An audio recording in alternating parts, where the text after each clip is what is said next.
Ooby-doo, it's everyone's favorite boomer and vintage lens enthusiast. We're going to delve into this SIOnyx Aurora again, which is a L3 camera. L3 is just my acronym for low light level. In an urban environment where there is some lighting, it's really great. If you're in the country and it's dark, you're not going to see anything except maybe under the full moon.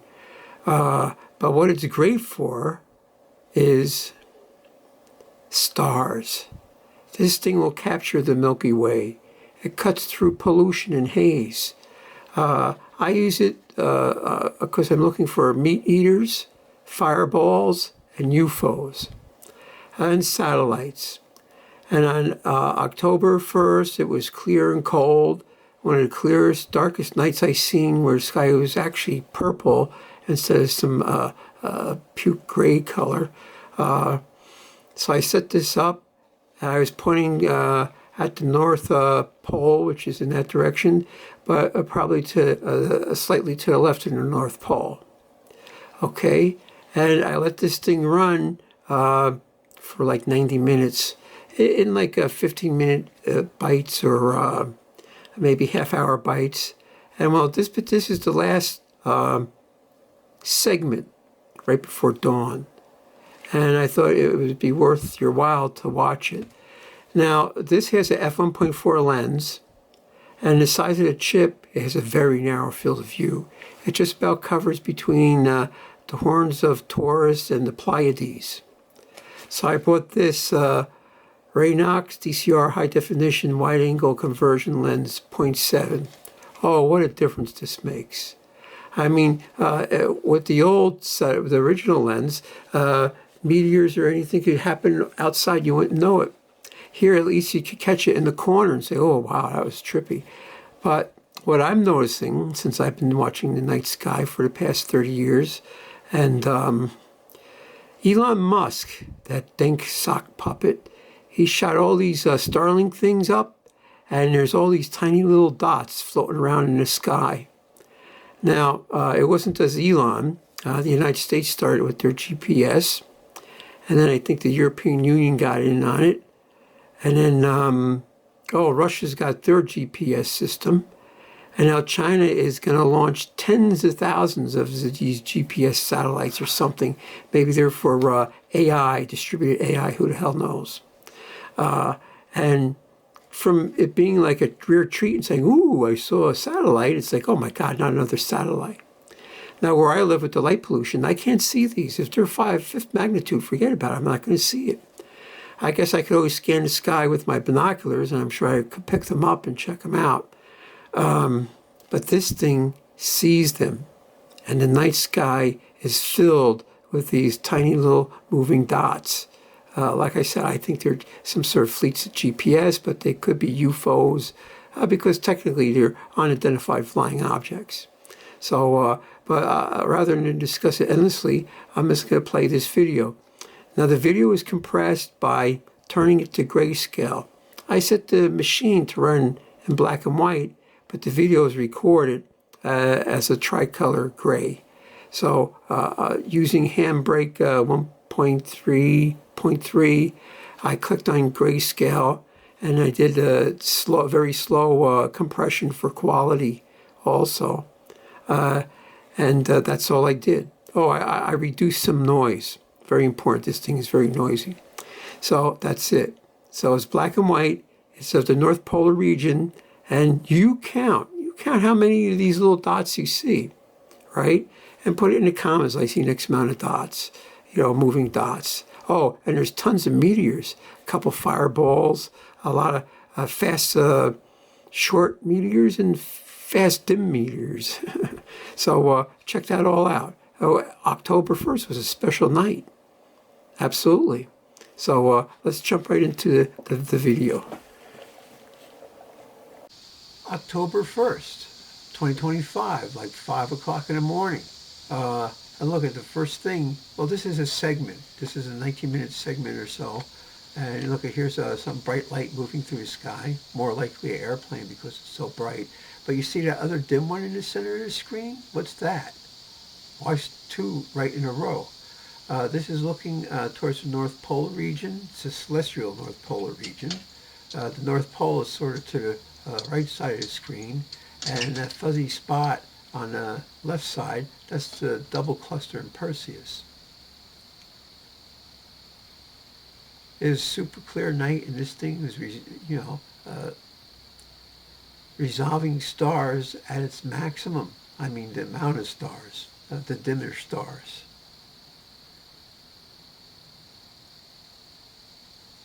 All these GPS, they're just throwing stuff up in the sky, and it's a new phenomenon. I'm surprised that no one else is mentioning it, because where I live, there's a lot of light pollution, and it was an exceptionally dark night, but people still live in some parts of the country where it still gets dark at night, and I'm sure you could see all these things flitting around, and I've never read any instances about people mentioning it. Oh, there's another one. So here's a little one going from left to right towards the top of the screen. And they come run right after another, sometimes groupings of them. So this device, or SIOnyx Aurora, they're like available for $300, and a wide angle conversion lenses, even the good ones, 30 or 40 bucks. I had a fella make an adapter for me that holds the conversion lens onto this SIOnyx. Up there's another one following almost the same path. Oh, there's two there. See, there's two there? Wow. There, it looks like you're going to cross paths. So just in 2 minutes, we've seen 5 or 6 or something already? And once the Chinese launched their thousands and thousands of their GPS, or maybe it's their, cloud AI, the sky's going to be filled with these things. I like to take star fields, and they leave little trails. So if your exposure is short, like 5 or 10 seconds, the stars stay like little dots, but these things are moving. They leave little trails. Oh, look, there's one going to fly right by the double cluster. And there's a little teeny weeny dim one moving away from them, too. And there's a third one in back of it. Oh, my God.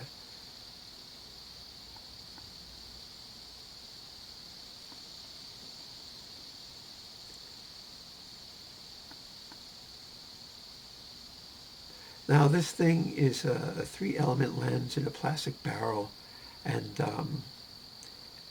the edges look aberrated. The stars are stretched out a little bit. Well, what do you want, This thing had such a narrow field of view, I would never see any of these, or maybe you just clip a little bit. There's another faint one, I believe. There's another faint one also, just passing the double cluster. It's funny how they're all passing that double cluster there, that fuzzy spot on the left side of the screen. Wow, did you see that? A fireball. Wasn't that cool? That was cool, wasn't it?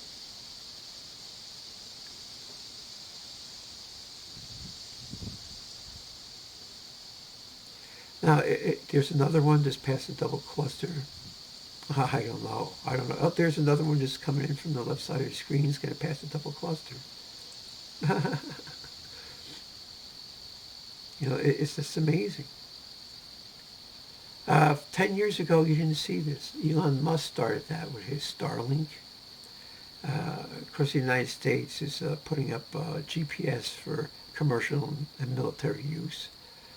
EU has their GPS. Russia has their GPS. Plus all sorts of other stuff. There's other satellites up there. Now, right now, this is right before sunrise. And the North Polar regions, anything that's 60 miles up or 100 miles up is in sunlight. So the sun is going to hit all these things in orbit, and you could see them. Like the more close these things are to the equator, you're not going to see them because the Earth is blocking the sun. So the North Polar region is a special region where you could tend to see a lot of weird stuff. Now, I mentioned this before, but if you ever had a pair of binoculars and I could just scan the sky over and over again, I could probably pick these things up. I have looked at them at 20x by 60 millimeter, like binoculars, and many of them are just tiny little dots. Some you can actually see blinking red or green, then I know they're just a high-flying airplane. But many are just dots, a little dot moving against the background.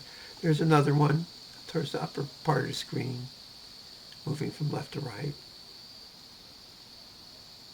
I mean, I lost count already. I couldn't even tell you. Oh, there's another one passing a double cluster, a little to the bottom and right now. Oh, there's another one coming up from left to right. That's the Milky Way, that fuzziness there on the 1/3 left side of the screen. That's the Milky Way. Now, I had to remove the color information, and I denoised them.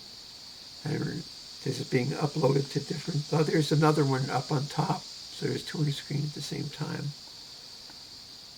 So that's the only processing I did. But what are all these video serving services going to do? Oh, there's another one, a third one. That was the third one, 3 in a row.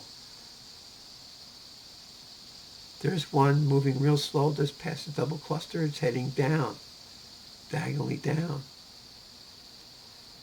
So they all generally seem to be coming from left to right. So this one that's going down, that's an outlier. Was that just another quick meteor I just saw? That's the great thing about a video. You can always go back. Oh, there's three. There's 3 on the screen right now. 2 close together. 4 on the screen right now. 4 of these little dots. Well, they see that meteor? Wow, towards the left side of the screen. So there's all these, oh, there's one going up. I didn't see that one before. So I see 3, 4 on the screen right now, moving in different directions all night. Now, often, if I get a pleasant afternoon, I sit in my front stoop. Yeah, I'll see airplanes cross each other, but not every 2 minutes. Yeah, I'll see planes go by, but not in this frequency. That's all I could say. Oh, this was taken before the government shut down, so, you know, they still had air traffic controllers. There's another one going from left to right towards the center of the screen. So we could discount that. There's 2 on the screen right now, I could see. And they're very dim. They're right at the detectability limit of this device. And for seeing how cheap it is, everyone should have one of these. If you're interested in, you know, aerial phenomena, UFOs, you know, tracking satellites, looking for meteors, then you should have one of these. They got other options, but it's well made. It's very rugged. It has an f1.4 lens. Oh, this is at 7.5 frames per second. There's another one going towards the top of the screen. So it'll do 7.5 frames per second, 15 frames per second, 30 frames per second. I think that's 60 frames per second. Plus it has some special burst slow motion mode. And it'll do time lapse. The only thing it doesn't, oh look, there's one skirting the bottom frame, a bright one. The only thing it doesn't do, it doesn't have a timestamp. I mean, come on. They want you to use your smartphone to upload updates. Instead, you know, you could download some file, put it on your memory card, and the thing automatically does it. No, you gotta get mixed up with your smartphone. Now, besides from having movie modes, it has a still mode. You could take 1 megapixel pictures or something like that. It does do full color, like during the daytime. There's a dim one in the lower left-hand corner. So it will do full color. It has a daylight setting, a twilight setting, and a night setting. I leave it on the night setting because that's the only thing I use it for.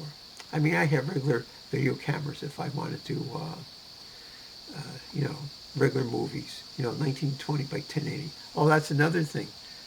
This is only 720 HD, and it's very noisy. And if I had left the color on, if I didn't pick grayscale, it'd be all blotchy and very annoying looking. Oh, it's terrible. Now, I could set up a fancy mirrorless camera, and I could do time-lapse. Like if I set my mirrorless camera to ISO like 50,000 and a quarter of a second shutter speed, I could do, I can make some really nice color movies, but they won't have to catch as much stars. And everything would be like little, instead of being a dot, they'd be little streaks moving. Here's one going from top left to lower right. I lost count. I have no idea how many. I have to get one of those clicker things and click it. Probably have to watch it 3 times, do an average, something like that. There's 2 on the screen right now. Some are 3 on the screen right now. Wow. Very dim. But you can see them, they're moving. Now, since I have 2 of these, I have one pointing to the North Pole region. Maybe I have one pointing due west or on the meridian. So I've did overlapping before, and I know it's not just the camera putting these dots there. There's actually something happening in the sky. For now, I'm going to stick to, GPS constellations, but they could be other things too. There's a very dim one towards the top of the screen. Oh, I guess they could be, maybe they're drones, but who would have a fleet of drones out at, 5 o'clock in the morning? There's 2. They're both going to cross the double cluster. One's going up, one's heading down. Oh, did you see that meteor? Wow, that was cool. Wow. So we saw like 5 meteors, in 15 minutes or something. Wow, that was a meteor shower. And it's not even the Orionid peak. So right now, the October 1st, and then we're heading into the full moon, and then we're going to have to wait a little bit past the full moon. And then, we're talking about the Orionids. And I'm going to have this camera out capturing Orionids. A lot of fireballs and Orionids. There's 2 on the screen right now. One's towards the right side, one's heading towards the middle of the screen, upper section of the screen. Up there's a 3rd one passing the double clusters, just at the double cluster right now. Tons and tons of these objects. And no one speaks about it. I mean, there must be other astronomers. All right, most of the people live in highly urban areas and there's light pollution. You ain't going to see these. So the bright stars, only the brighter stars, I could see them. The dim stuff, I would need binoculars and I'd have to just scan the sky over and over again. I like 8x42. I have Olympus, Pearl Prism, made in Japan. They have a flat field. Oh, there's one just past the double cluster heading towards the top. I really like them, but you got to hold them and look all the time. There's a rare one. It's coming up from it's heading towards the top, but it's going from right to left, which is sort of rare.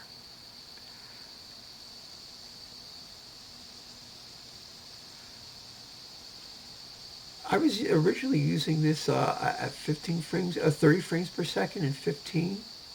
And, well, the files get pretty huge. So the benefit of using 7.5 frames per second is you get more sensitivity, you see dimmer things, and the file size are smaller. There's another dim one moving towards the center of the screen, heading up. One after another, one after another. Now, a regular jet or airplane would be a bright white light. Oh, there's one just heading up from the bottom to the top. on the right-hand side of the screen. And they would have jet noise. And I just haven't been seeing a lot of them. I think there's another dim one moving from left to right, heading up. So they changed the air traffic pattern by me. There used to be a lot of low-flying planes. Even in the morning, you could see them almost any time of the day. But even those, I don't see many of those. Like sometimes you can see the triangle of the lights, or one light is so bright and the others are so dim, and you can see the flashing. If it's definitely flashing, then you know it's a plane. If it was in color, you can see they would be yellow, red, and green. But oh, there's a bright one. Now that's probably an airplane. Of course, it could be a large satellite, but usually they wink slowly because they're tumbling or rotating or something. But this one looks pretty steady. It's just passing by that double cluster fuzzy spot. Oh, there's a dim one, another dim one, heading towards the top of the screen. It's almost near the edge. Oh, there's another one that came in from the left-hand side. So this is only like a 20-minute video of the sky. But I did a whole bunch of segments. I did like four or five segments of 20 minutes each. And they're just full of this stuff. And meteors. Usually I never see these many meteors. You know, the sky was clear, but it was hazy all summer. And it never got like darker than gray. But there's this one right off the top edge. And this October 1st, it was deep purple. That's how dark it was and clear. And but it was cold. And now, now that it's 5 or 6 days later, and a cold front is moving through, I think we're going to see more clear weather. Except not the leaves are falling. The leaves are blocking a lot of lights. And so there's a dim one right in the center, heading towards the upper right. I mean, how many are there? Where exactly are they? I know what they are. I'm saying they're the GPS constellation. But they could be something else. One just came in from the left edge.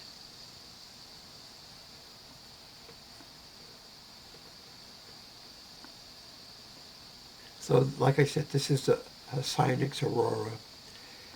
It has a tripod socket, but you can hand hold it.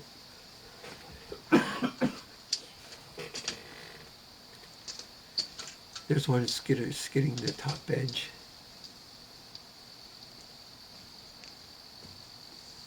And if you want to like zoom up on something, it does have a digital zoom, which is, I don't know, that's a joke. 720 give you a digital zoom, but it does work. So if I wanted to, I could point at that double cluster and zoom up on it.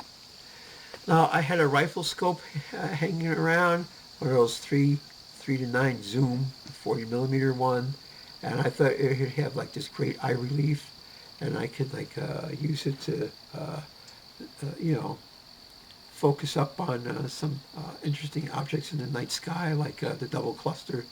But no, the lens in this thing is set so far back, and it has a protective glass in front of it that I can't get the full ocular view. So that's out of the question. It's supposed to be waterproof.